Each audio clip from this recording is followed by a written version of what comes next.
আসসালামু আলাইকুম। আমরা আজকে ভিডিও থেকে জানতে পারবো যে কিভাবে শপবাজ ভিডিও থেকে মোবাইল রিচার্জ দিতে হয়। আর দেরি না করে আমরা ভিডিওর মূল স্টেপে চলে যাই। আমরা এখন চলে যাব যে শপবাজ ভিডিও রিসেলার প্লেস যে শপ, ওই শপে চলে যাবে। এখানে আসার পর আমরা এখান দিয়ে দেখতে পাবো যে মোবাইল রিচার্জ। এই মোবাইল রিচার্জ অপশনে আমরা ক্লিক করব। মোবাইল রিচার্জ অপশনে ক্লিক করার পর আমরা দেখতে পাবো যে এখান দিয়ে মোবাইল রিচার্জ অপশন নামে একটা অপশন রয়েছে। আমরা এটাতে ক্লিক করব। এটাতে ক্লিক করার পর আমরা এখানে যে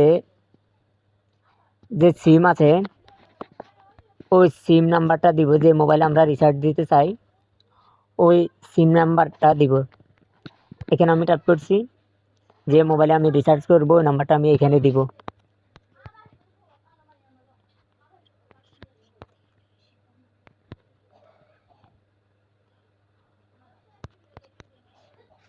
আমরা ওই মোবাইলে টাইপ করার পর আমরা এখানে সিলেক্ট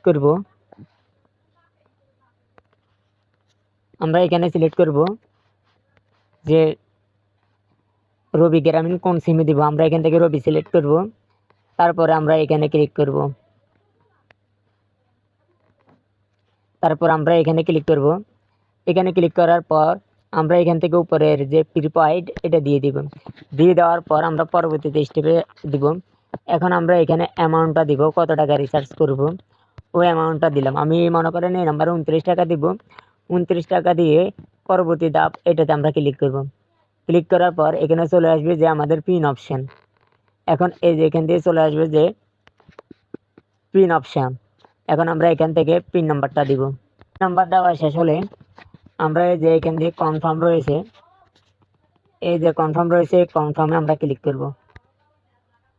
কনফার্মে ক্লিক করলে দেখতে পাচ্ছেন যে আমাদের 29 টাকা সফল হয়েছে। এখান থেকে হোম ব্যাগে ক্লিক করে বের হয়ে যাব।